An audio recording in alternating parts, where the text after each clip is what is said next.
जय हिंद। मैं सहायक आचार्य सहदीप सिंह, राजनीति विज्ञान, राजकीय महाविद्यालय इटावा। आज हम पढ़ेंगे संघीय शासन की संरचना। तो देखिए, दुनिया में विभिन्न प्रकार की लोकतांत्रिक राजनीतिक व्यवस्थाएं कार्य कर रही हैं। भौगोलिक रूप में शक्तियों के विभाजन के आधार पर हम सरकारों को दो भागों में विभाजित कर सकते हैं। एक होती है एकात्मक शासन, दूसरा होता है संघात्मक शासन। जो एकात्मक शासन है उसमें केवल एक सरकार के हाथ में शक्तियों का केंद्रीकरण होता है, यानी संविधान से शक्तियां केंद्र सरकार को दी जाती हैं और केंद्र सरकार के अधीन स्थानीय सरकारें होती हैं।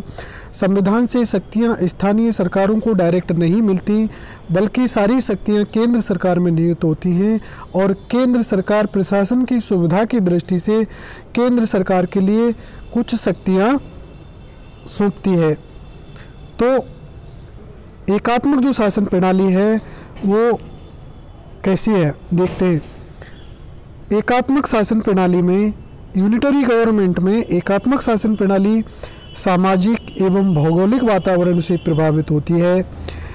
इसलिए जिन देशों में सामाजिक विविधता का अभाव और भौगोलिक क्षेत्र छोटा है, उनमें एकात्मक शासन का प्रयोग किया जाता है। जैसे इंग्लैंड में एकात्मक शासन प्रणाली प्रचलित है, क्योंकि इंग्लैंड का जो है बहुत छोटा क्षेत्रफल है और वहाँ पर सामाजिक विविधता भी नहीं पाई जाती।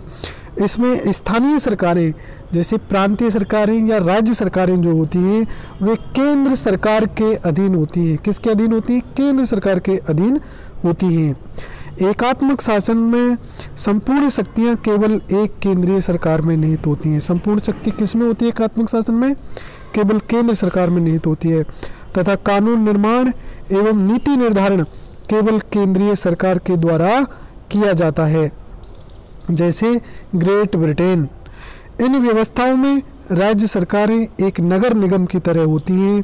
उनके पास संवैधानिक अधिकार नहीं होते हैं, केवल ऐसे अधिकार व शक्तियाँ होते हैं जिसे केंद्र सरकार स्थानीय सरकार को सुचारू रूप से चलाए जाने हेतु प्रदान करती है। यानी दो प्रकार की शासन प्रणालियाँ होती हैं, एकात्मक और संघात्मक। एकात्मक होती हैं, उनमें शक्तियाँ एक ही केंद्र के पास होती हैं और वहीं से वो शक्तियाँ स्थानीय सरकारों को देती हैं। दूसरा है संघात्मक शासन। संघात्मक शासन में क्या होता है? संविधान के द्वारा शक्तियों का विभाजन किया जाता है। केंद्र में शक्ति दी जाती हैं और राज्यों को भी शक्ति दी जाती है। तो शक्तियाँ, यहाँ पर शक्तियों का विभाजन होता है और विभाजन केंद्र और राज्य के मध्य होता है। इसलिए जो राज्य या स्थानीय जो सरकारें हैं वो केंद्र के अधीन नहीं होती, बल्कि स्वायत्त होती हैं। ये अंतर है एकात्मक और संघात्मक संविधानों में। अब ये संघात्मक संविधान कहाँ होगा? जहाँ पर विशाल भौगोलिक क्षेत्र होंगे, जैसे भारत जैसा बहुत बड़ा देश, विशाल भौगोलिक क्षेत्र है जिसमें एकात्मक शासन चलाया जाना संभव नहीं है, वहाँ पर संघात्मक शासन होते हैं। जहाँ सामाजिक विविधताएं बहुत ज़्यादा मात्रा में पाई जाती हैं, जैसे भारत देश में सबसे ज़्यादा सामाजिक विविधताएं पाई जाती हैं, तो यहाँ पर कैसा संघात्मक जो शासन है वो यहाँ पर अनुकूल होता है। इसमें क्या होता है, देखिए, भौगोलिक रूप से विशाल देशों में शासन का संचालन एक केंद्र से संभव नहीं है। विविधतापूर्ण एवं बहुलवादी समाज में शासन के संचालन में सभी समूह के अधिकारों की मान्यता एवं रक्षा के लिए संघात्मक शासन बेहतर है। इस शासन प्रणाली की प्रमुख विशेषता शक्तियों का विभाजन है। इसमें संघ और राज्य एक दूसरे से स्वायत्त और समकक्ष होते हैं। इसमें दो केंद्र एवं राज्य सरकारें होती हैं जो एक दूसरे से पृथक एवं स्वायत्त रूप में काम करती हैं। यानी शक्तियों का विभाजन होता है, संविधान के द्वारा शक्तियों का विभाजन होता है और दोनों सरकारें समकक्ष और स्वायत्त होती हैं, अधीन नहीं होती। अपनी शक्तियां सर्वोच्च संविधान से प्राप्त करती हैं। दोनों सरकारों के बीच विवाद को हल करने के लिए एक स्वतंत्र न्यायपालिका का प्रावधान होता है। इस व्यवस्था में एक संविधान के माध्यम से विधायी व कार्यकारी शक्तियों को केंद्र और राज्यों के मध्य दो स्तर पर विभाजित किया जाता है।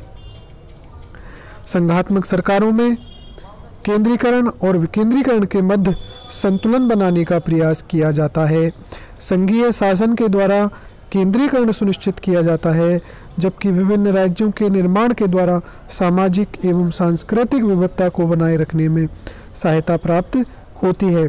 इन व्यवस्थाओं में राज्य अपनी सांस्कृतिक विविधता को बनाए रखना चाहते हैं, परंतु सुरक्षा एवं विकास की दृष्टि से वे एक सम्मिलित सरकार में भागीदारी होना चाहते हैं। ये है संघात्मक सरकार। अब भारत में संघ का स्वरूप क्या है, इस पर विचार करते हैं। अब तक हमने स्पष्ट किया कि एकात्मक क्या होता है और संघात्मक क्या होता है। अब हम बात करेंगे भारत में संघात्मक व्यवस्था है वो कैसी है। भारतीय समाज विश्व का सर्वाधिक विविधतापूर्ण समाज है, जहाँ अनेक जाति, भाषा एवं धर्म के मानने वाले लोग रहते हैं। इस सांस्कृतिक विविधता को संरक्षित करने के लिए संघीय शासन अपनाया गया है, जिसमें प्रत्येक क्षेत्र की सांस्कृतिक स्वायत्तता को बनाए रखना तथा प्रशासनिक एकता का निर्माण किया जा सके। भारत के संघ का स्वरूप कनाडा की परिसंघीय व्यवस्था से मिलता जुलता है। भारतीय संघ राज्यों के आपसी सम्मेलन एवं समझौते का परिणाम नहीं है। संविधान के अनुच्छेद 1 में यह उल्लिखित है कि इंडिया जो भारत है राज्यों का एक यूनियन होगा। यहाँ यूनियन शब्द का प्रयोग किया गया है, ना कि फेडरल। संघ के एक फेडरल और एक यूनियन दो शब्दों का प्रयोग किया जाता है। हमारे संविधान में यूनियन शब्द का प्रयोग किया गया है। संविधान में संघ सरकार अत्यधिक शक्तिशाली है। भारत में लिखित संविधान है जिसके द्वारा केंद्र एवं राज्यों के मध्य शक्तियों का विभाजन किया गया है। भारतीय संविधान की 7वीं अनुसूची में संघ एवं राज्यों के मध्य शक्तियों के विभाजन का वर्णन किया गया है।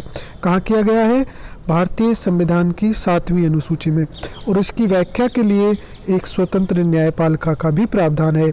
यद्यपि संविधान में संघ शब्द का प्रयोग नहीं किया गया है, अपितु इसके लिए यूनियन शब्द का प्रयोग किया गया है, क्योंकि भारतीय संघीय व्यवस्था का निर्माण अमेरिकी संघीय व्यवस्था पर आधारित नहीं है, जबकि कनाडाई प्रतिरूप के आधार पर है। इसलिए संविधान में केंद्रीकरण के उदाहरण देखे जा सकते हैं, जिसको हम अगले बार डिस्कस करेंगे।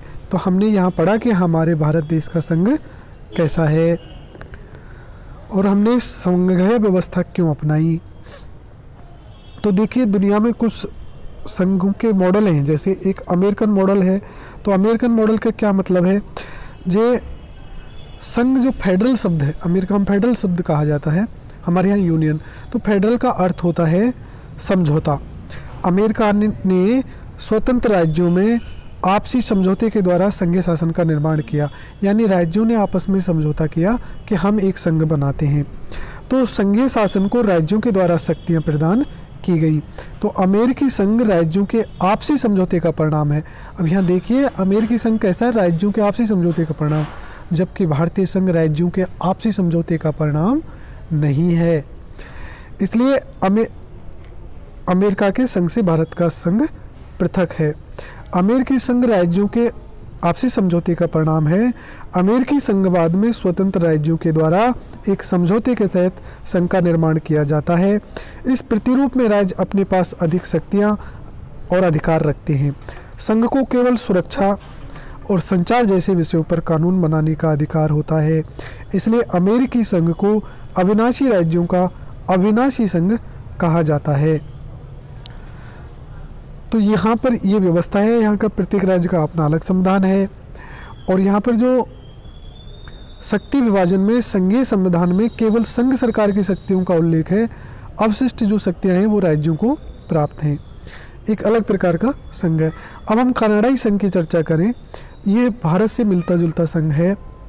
भारत ने इसी प्रतिरूप को अपनाया है। कनाडा में जो संघीय शासन का निर्माण राज्यों के समझौते का परिणाम नहीं है, बल्कि एक केंद्रीय शासन के द्वारा विभिन्न इकाइयों का निर्माण किया गया है।